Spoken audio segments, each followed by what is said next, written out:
Welcome to this concept explainer brought to you by CBSE Scholab of profsam.com, that is profsam.com. आज हम unit 11 dual nature of radiation and matter से एक बहुत important topic experimental study of photoelectric effect को बिल्कुल आसान तरीके से समझेंगे। हाँ, ताकि सारे डाउट्स क्लियर हो जाएं और ऑफ कोर्स एग्जाम में फुल मार्क्स आएं। बिल्कुल।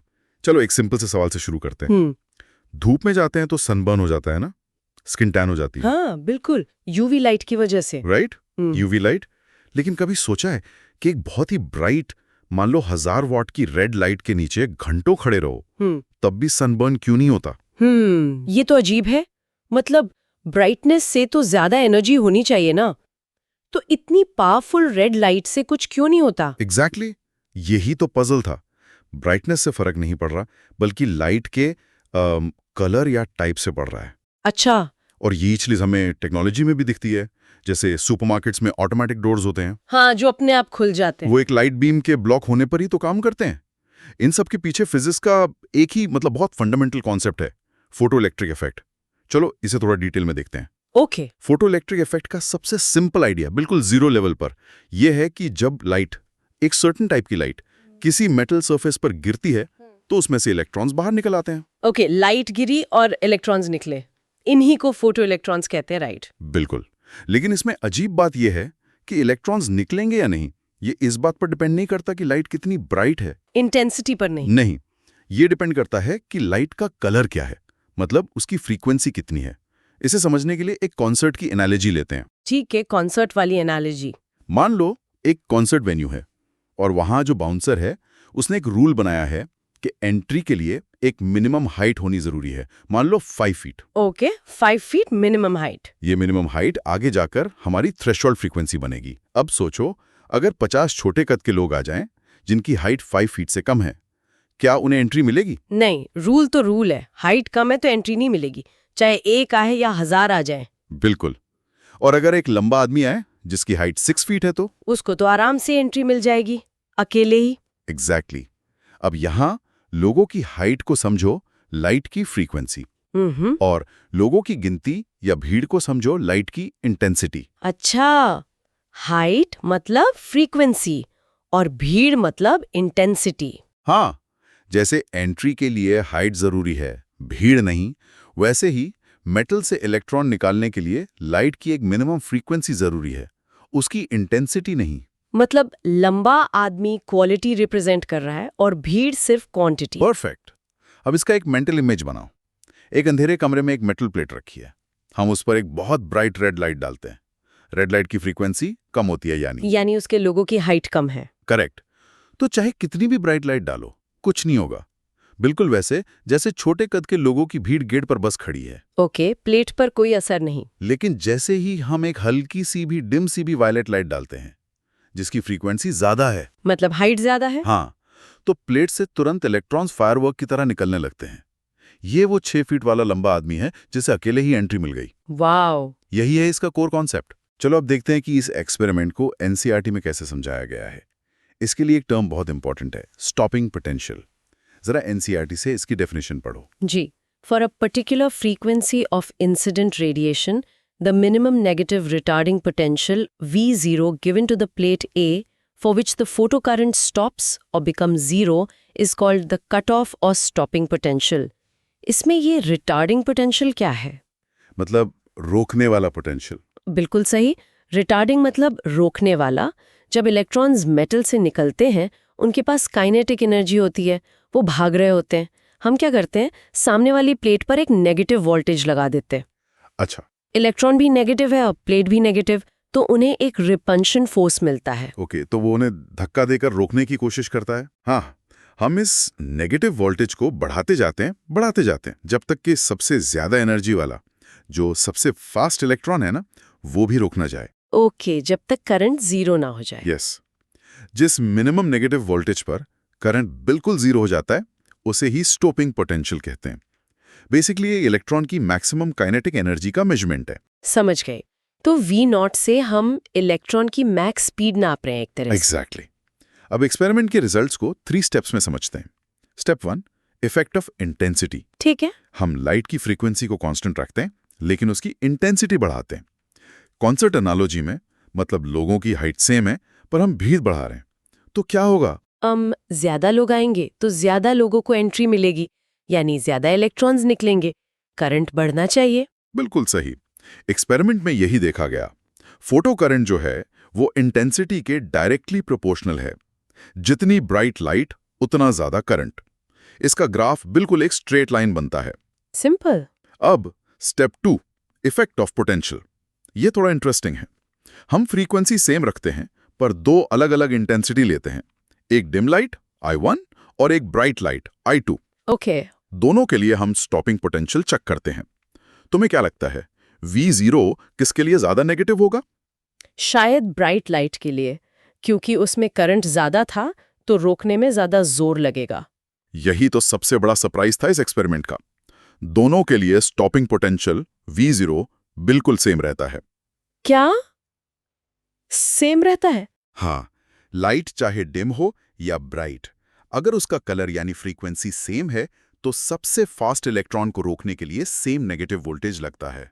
मतलब भीड़ कितनी भी हो, सबसे लंबे आदमी की एनर्जी सेम रहती है। वाओ, तो ब्राइटनेस से सिर्फ इलेक्ट्रॉन्स का नंबर बढ़ता है, उनकी एनर्जी नहीं। एग्जैक्टली। इससे ये प्रूव हुआ कि इलेक्ट्रॉन की मैक्सिमम काइनेटिक एनर्जी इंटेंसिटी पर डिपेंड नहीं करती। Hope everything is clear so far. This concept explainer is from profsam.com, that is profsam.com. चलो, अब step 3, effect of frequency.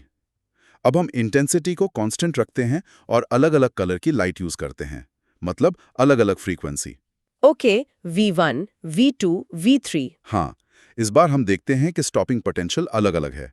Violet light यानी हायर फ्रीक्वेंसी के लिए V0 ज्यादा नेगेटिव होता है और रेड लाइट यानी लोअर फ्रीक्वेंसी के लिए कम। अच्छा, इसका मतलब जितनी ज्यादा फ्रीक्वेंसी उतना ज्यादा नेगेटिव V मार्क लगेगा रोकने के लिए। यस, मतलब जितनी ज्यादा फ्रीक्वेंसी उतनी ही ज्यादा इलेक्ट्रॉन की मैक्सिमम काइनेटिक एनर्जी। बिल्कुल वैसे ही जितनी ज्यादा हाइट वाले लोग आएंगे उतनी ही ज्यादा एनर्जी से वो कॉन्सर्ट में एंटर करेंगे। राइट। और जब हम इन V0 और फ्रीक्वेंसी के पॉइंट्स का ग्राफ बनाते हैं तो वो एक स्ट्रेट लाइन आता है।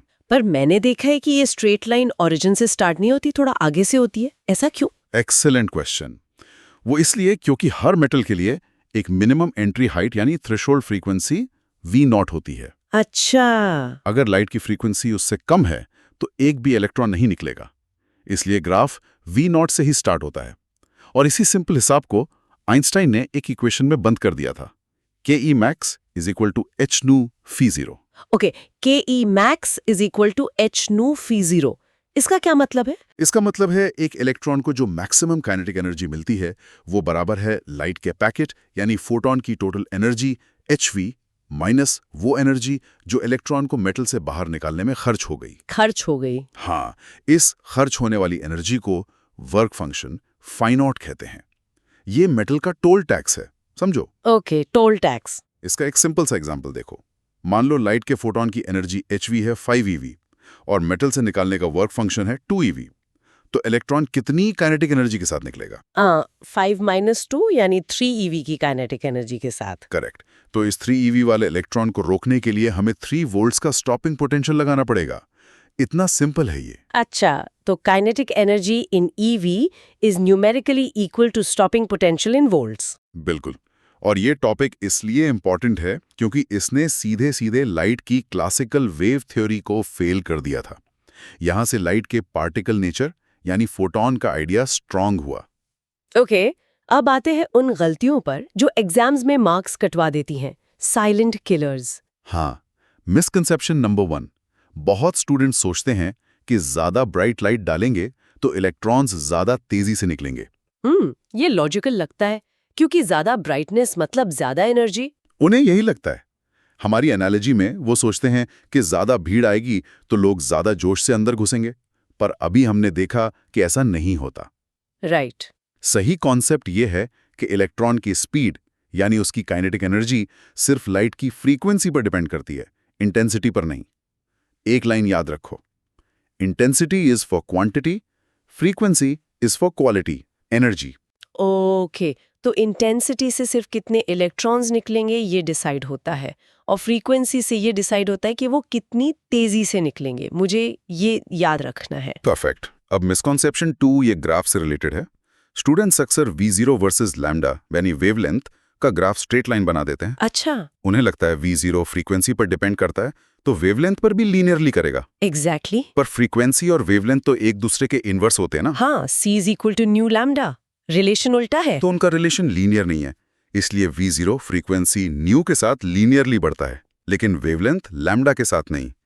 याद रखो, एग्जाम में ग्राफ हमेशा stopping potential V0 versus frequency new का बनाना है, वही स्ट्रेट लाइन आएगा। समझ गई। ग्राफ हमेशा V0 वर्सेस न्यू का बनेगा, V0 वर्सेस लैम्डा का नहीं। ये छोटी सी गलती पूरा क्वेश्चन गलत कर सकती है। बिल्कुल। चलो, अब इस पूरे एक्सपेरिमेंट को हमेशा के लिए याद रखने का एक सिंपल तरीका, एक मेमोरी एंकर। ओके, क्या है वो? एक लाइन याद रखो, plotted straight voltage versus frequency. ये राइम हमेशा याद दिलाएगी कि V0 vs न्यू का ग्राफ ही स्ट्रेट लाइन होता है। Plotted straight voltage versus frequency, ये अच्छा है, आसानी से याद रहेगा। और एक जेस्चर भी कर सकते हो, अपने हाथ को नीचे लेफ्ट से ऊपर राइट की तरफ एक स्ट्रेट लाइन में ले जाओ। Okay, like this. हाँ, ये जेस्चर V0 vs के ग्राफ को रिप्रेजेंट करता है, जिसका स्लोप पॉजिटिव है। यही इस टॉपिक का सबसे इंपॉर्टेंट ग्राफ है। सही है, विजुअल मेमोरी से चीजें ज्यादा देर तक याद रहती हैं। तो चलो, इस पूरी चर्चा के 3 सबसे इंपॉर्टेंट रिजल्ट्स को समराइज करते हैं। ओके। 1. फोटो करंट लाइट की इंटेंसिटी के डायरेक्टली प्रोपोर्शनल होता है। जितनी ब्राइट लाइट उतना ज्यादा करंट। सिंपल। ठीक है। 2.